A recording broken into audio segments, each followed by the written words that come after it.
sebenarnya saya mau membahas sesuatu nih. Nah, teman-teman, kemarin ada pesan dari seseorang, ya. Sebenarnya juga nggak hanya pesan dari seseorang, tapi saya juga menerima konsultasi dari Indonesia nih, yang kebetulan istrinya beliau di sini, dan beliau mendapatkan majikan yang kurang baik, bekas tangannya dipukul sepertinya. Tetapi saya kurang tahu dia sampai hari ini apakah sudah melapor ke KJRI atau bagaimana, atau kasusnya berhenti sampai di situ saja, saya kurang tahu karena tidak konsultasi ke saya. Cuma sepertinya kayaknya dia pernah memposting di grup deh, mungkin karena luka itu terlihat ya. Saya masih ingat kayaknya waktu itu juga menyuruh untuk booking atau menelpon 99 ya. Well, bagaimana sih sebenarnya kalau majikan melakukan penganiayaan atau pukulan? Yang pertama dilakukan adalah menghindar pastinya ya. Kalau kalian bisa harus menghindar. Karena apa? Kalau kalian tahu mau dipukul harus menghindar. Ini adalah common sense ya. Dan itu refleks biasanya ya. Nah, dan tapi seberapa cepat kalian merespon atau mereact dari gerakan majikan tersebut? Ini yang mungkin ada yang lambat ya toh, ada yang fast respon, ada yang fast react. Nah, ini kan kembali lagi ke teman-teman ya. Jadi kembali lagi ke individu. Namun yang saya sarankan diantaranya adalah jika kalian dipukul, mau dipukul segera lari, menghindar. Yang kedua, teriak. Teriaknya bagaimana? Kau menga, oh peyanta, kau menga. Nah, harus ingat ya. Jadi jangan sampai terjadi Erwiana kedua.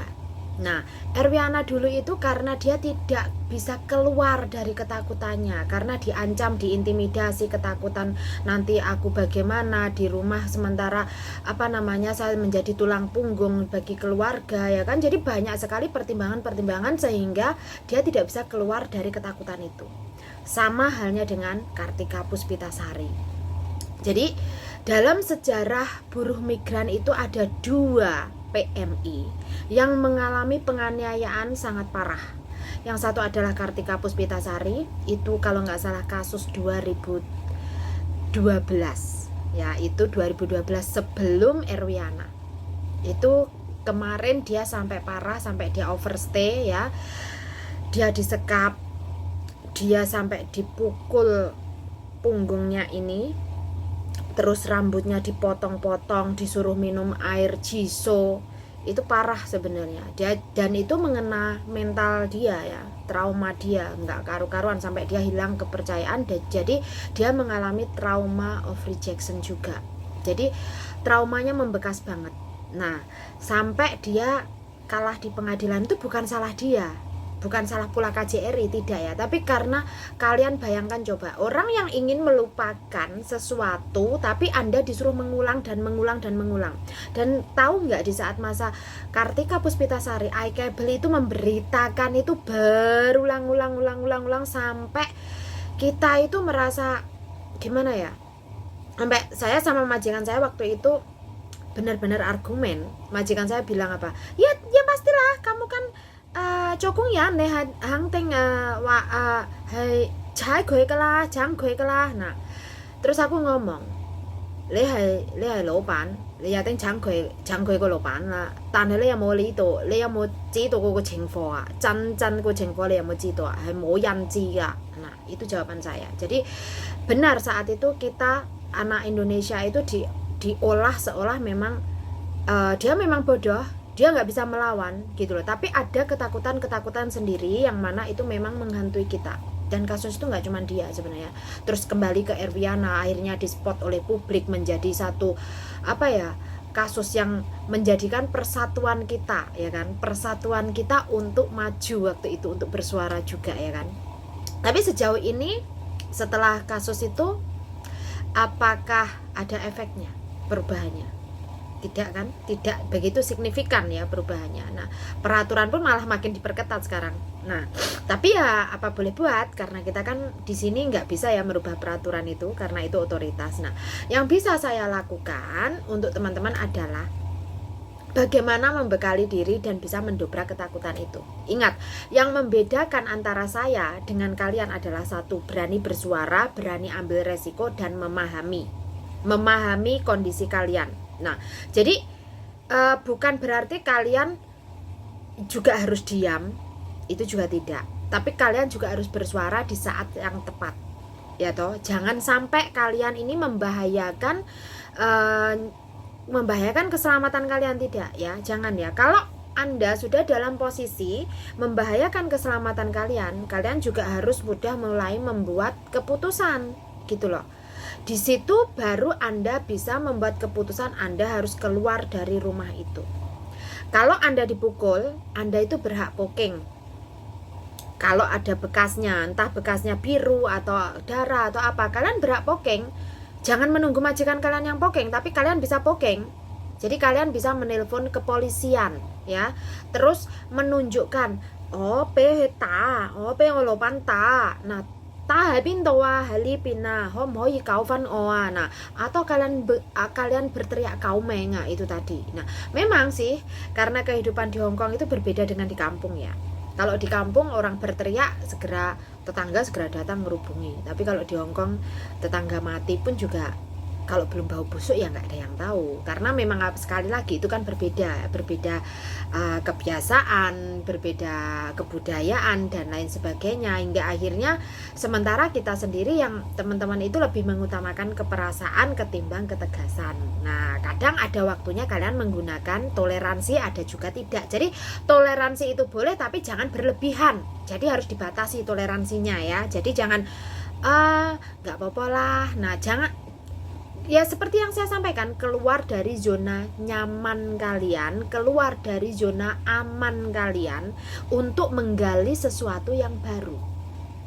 Nah, itu dia. Tapi juga harus dengan penuh persiapan, tidak bisa ngawur ya kan. Nah, contohnya kalau sak mafan-mafane majikan, kalau kamu tetap keep doing your good work, nggak ada yang nggak bisa kamu dapat. Nah, kalau kalian pemula ya memang kalian harus seperti itu, menahan diri dulu. Tapi kalau kalian sampai dipukul atau kalian dianiaya, kalian harus menghindar, bukan melawan loh ya. Nah, menghindar bukan melawan. Kalau kalian melawan, nanti pemukulannya kan akan berbeda. Meskipun kalian self defense, itu karena nggak ada bukti, nggak ada saksi, yang ada cuman kamu sama dia, ya nggak ada kamera, nggak ada apa, kalian kalah di pengadilan karena kalian yang melakukan pemukulan. Apalagi kalau nanti kalian berhadapan dengan pengadilan yang majikan nggak terima, itu di pengadilan kalian menghadapi pertanyaan-pertanyaan yang membingungkan ya kan. Nah, dan nggak semua dari kita itu bisa membalikkan argumen dari pengacara atau jaksa penuntutnya ya kan. Nah, jadi kenapa saya lebih menyarankan ke teman-teman dobrak ketakutan kalian dengan ilmu pengetahuan dan skill komunikasi ya, dan skill komunikasi. Jadi kalau kalian nggak punya skill komunikasi percuma, karena skill komunikasi itu yang diutamakan. Jadi skill komunikasi, skill kalian berargumen itu dibutuhkan, ya kan. Terus ada waktunya. Nah, kalau nanti kita dipukul itu dapat kompensasi tidak Mbak Kontreng? Nah, oke. Pemukulan itu akan dapat kompensasi pengobatan ya. Jadi akan ada kompensasi pengobatan, dan kalau ada surat dokter terbukti visumnya Anda dipukul, kalian bisa mengklaim ke labor departemen atas labor scam atau rekomendasi labor departemen untuk mencari majikan baru dan tinggal di Hong Kong. Tapi ingat, kalau status kalian masih sistem online, kalian harus mengikuti agen yang sebelumnya atau agen yang bekerja sama dengan satu PT, karena Anda masih terikat sistem online. Kalau kalian sudah keluar dari sistem online, ya Anda boleh pindah ke lain agen. Nah, cuman itu saja. Terus apakah nanti ada potongan lagi? Yang pasti tidak ada ya, potongan hanya 10%. Tetapi kalau Anda potongan biaya di Indonesia belum selesai, ini beda lagi. Jadi itu dua hal yang berbeda. Jadi harap dicatat ya. Nah, di saat kalian dipukul, yang pertama adalah menghindar. Yang kedua, teriak, "Hep, kau menga, peyanta, engkoi, kau menga, peyanta." Nah, itu yang kedua. Yang ketiga, lari keluar ya sambil teriak. Nah, kalau sudah dipukul dan membekas, lapor polisi. Ya, lapor polisi. Atau kalian keluar ke security, minta tolong security untuk lapor polisi kalau kamu nggak bisa ngomong ya.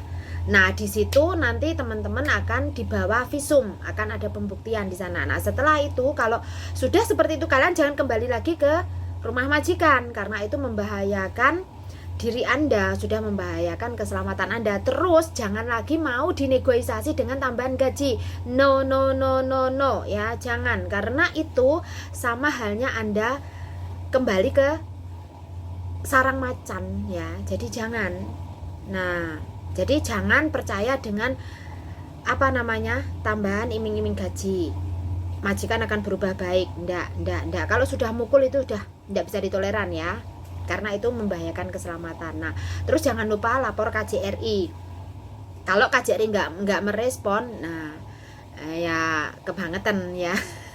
Jadi pertama adalah lapor polisi langsung karena kejadian saat itu langsung. Nah, langsung koordinasi nanti sama agen dan KJRI untuk menyampaikan ke labor departemen mendapatkan labor scam biar teman-teman bisa mendapatkan majikan dan berganti majikan dan menunggu di Hongkong karena kasusnya adalah penganiayaan. Atau Anda bisa juga menghubungi Christian Action. Biasanya Christian Action, IMU, JPMI itu juga bisa. Terserah yang kalian pilih yang mana ya. Kalau kalian hubungi kontreng yang ada cuma diarahkan saja. Kayak